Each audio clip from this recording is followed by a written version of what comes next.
እኔ ቃል ለመካፈል ነው የቆምኩት። ቃል ስልጣን አለ፣ ቃል ይሰራል። አሜን አሜን። ጳውሎስ ለሮሜ ሰዎች ሲናገር እንዲላል ከጨለማ ከድቅድቁ ጨለማ ወደሚያስደንቅ ብርሃን መጣችኋል ብሎ ከተናገረ በኋላ እኛ ይላል ከክርስቶስ ጋር ሞተናል፣ አሮጌውን ነገር እንዳድርገናል ቀብረን አውልቀን ታድነናል። አሁን ግን አዲሱን ሰውነት ይዘን ከክርስቶስ ጋር ተነሳናል። አሜን እስቲ አሜን አሜን። የክርስቶስ አካል ናችሁ፣ የቤተ ክርስቲያን አባል ናችሁ። የክርስቶስ አካል ሆኖ የተነሳ ከሱ ጋር ትንሣኤ አድርጓል። የውሃ ጥምቀት በወሰደ ጊዜ ያን አሮጌ ነገር ምን አድርጓል? አውልቆ ከድኖ ገሎ አዲሱን ሰውነት ይዞ ተነስቷል።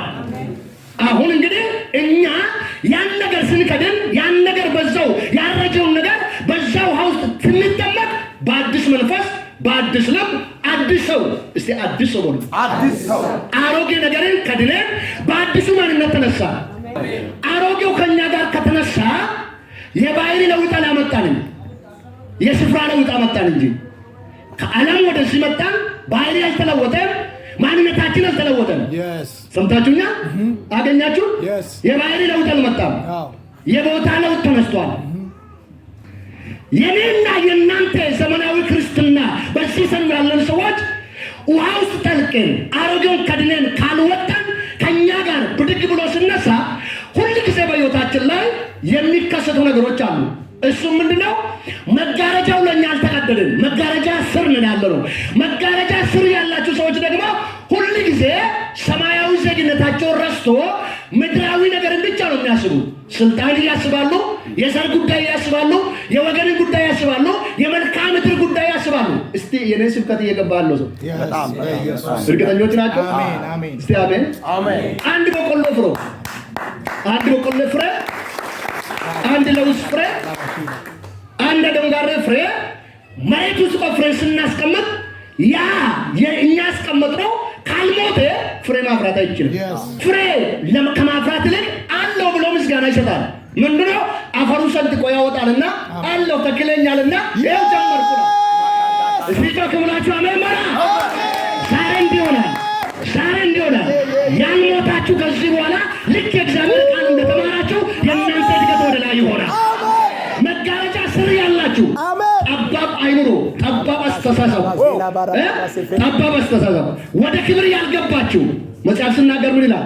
ከክብር ወደ ክብር ይላል።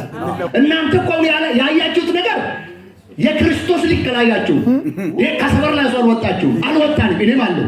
ስለዚህ እንደ ሰፈር እንናገራለን፣ እንደ ወሬተኞች እንናገራለን፣ እንደ አካባቢ እናወራዋለን። ከዚህ አስተሳሰብ የሚወጣ ማን ነው?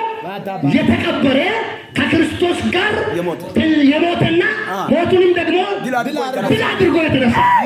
እስቲ ዝም ብላችሁ ለራሳችሁ ብቻ አሜን።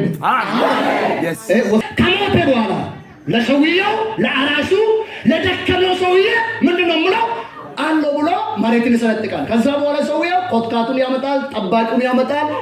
ዝናብ ከሌለ ምንድነው እቺ መስኖ ያመጣልና ውሃ ፈራይዶ እንዳይደርቅ ያደርጋል። አንዳንድ የበቆሎ ብቅልም ሆነ የቡናም ሆነ የብርቱካን ሆነ መጀመሪያቸው ያምራሉ። ሰው ደስ ይላል ሲዘራ። በእኔና በእናንተ ጌታ ይደሰት። አሜን። ቸርች ማሙላት በዚህ ዘመን እዛም ሞልቷል፣ እዛም ሞልቷል። አሁን ደግሞ የተጀመረ ነገር ምንድነው? ቤተ ክርስቲያን ውስጥ የተለወጠ ሰው ስለሌለ ከዓለም ያመጣውን ባህሪ ወስዶ መድረክ ላይ እየወጣ አካባቢ መንግስትን ሌላውን እያስቸገረ ነው። ይሄ መንፈስ ዛሬ ይያዛል። አሜን። እስቲ አሜን በሉ። እስቲ ተለውጫለሁ በሉ። ጳውሎስ ሲናገር እንዲህ ይላል፣ እንግዲህ ወገኖቼ የክርስቶስ አካል የሆነ አካሉን ለብሶ ሲነሳ በዚህ ምድር ላይ አንዳች ነገር ምን አደርግም ይላል? አይጠብቅም ይላል፣ ተስፋ አደርግም ይላል። በዚህ ፊልጵስዩስ 3:20 ላይ አንዳች ነገር ምን አደርግም? በዚህ ምድር ላይ ያለው ነገር ተስፋ አደርግም።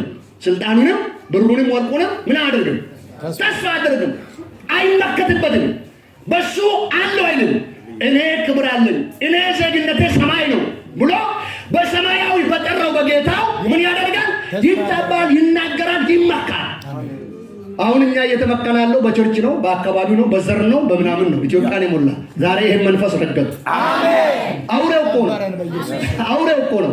አንተ ያንተ ገለ ይበልጣል፣ የናንተ እንደዚህ አይነት ምድር ይበልጣል እያለ ሰውና ሰው ባልና ሚስትን እያፋታ አካባቢን ከቸርች ጋር ያጋጫል።